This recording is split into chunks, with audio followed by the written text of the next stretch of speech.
Hello YouTube, I want to share another poem with you that I got in video format called When the Lights Went Out by Andrew Sloan. It's fantastic and I just want to read it to you. He starts the whole video with a quote from Lawrence Ferlinghetti, which is fantastic. He's a great poet. What's called the dominant culture will fade away as soon as the electricity goes off. I love that. All right, so again, this poem is called When the Lights Went Out, and it's by Andrew Sloan, and it's about what would happen to us if the electricity was suddenly unavailable, which might be one way to get our attention. When the lights went out, the people got brighter, and the trees grew taller. Televisions and household appliances filled the dumps. Then the amount of waste declined. Cars piled up on top of one another. The scrap metal was used for bicycles, of course. Telephones were abandoned and families got closer. Clocks stopped and time went on, but just a little bit slower. Electric guitars were traded in for acoustics and banjos and fiddles and flutes. Microphones became obsolete, and so too did rock stars. People sang and talked louder. Too bad for rock stars. Ears were opened, and Grandma's stories were listened to. People began to distinguish the voices and patterns of birds calling. Relationships were formed between producers and consumers. People met the cows and chickens that gave them milk and eggs. Cash crops died, and the third world grew stronger. Local sustenance determined foreign policy. Produce had seasons again. My kitty Putin. For the first time since their erection, every window in every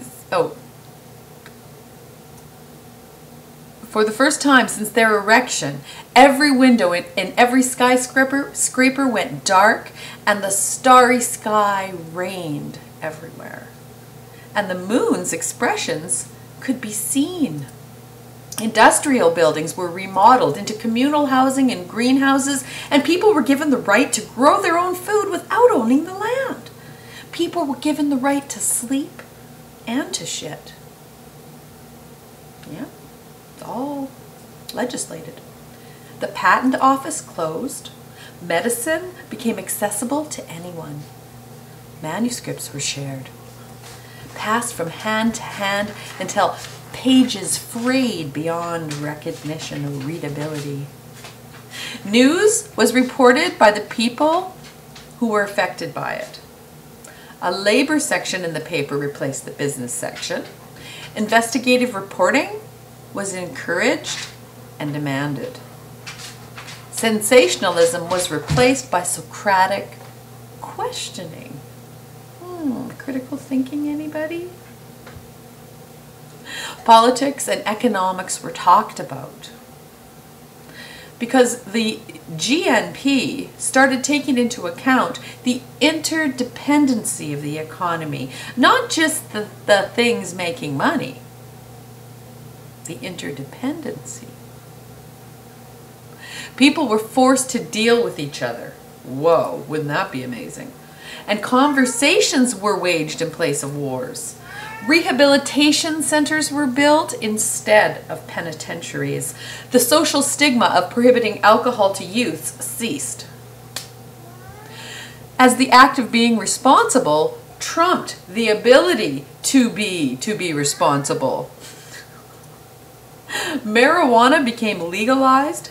Can you imagine? Stalks of the plant were used for rope, canvas, and paper. 50,000 people walked out of prison.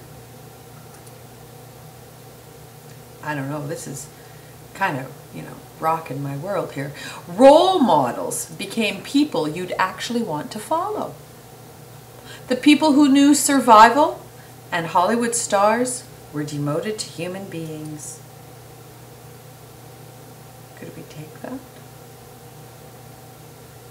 Books and board games came out of the closets, attics, and basements. Reading became a hobby for kids and not just a punishment. Schools taught to the children, not to standardized testing. Man, this is just too much. Punch cards were eliminated from the workplace and people came early. Yeah, they did. The dominion of the bosses subsided and co-ops became the primary structure for business.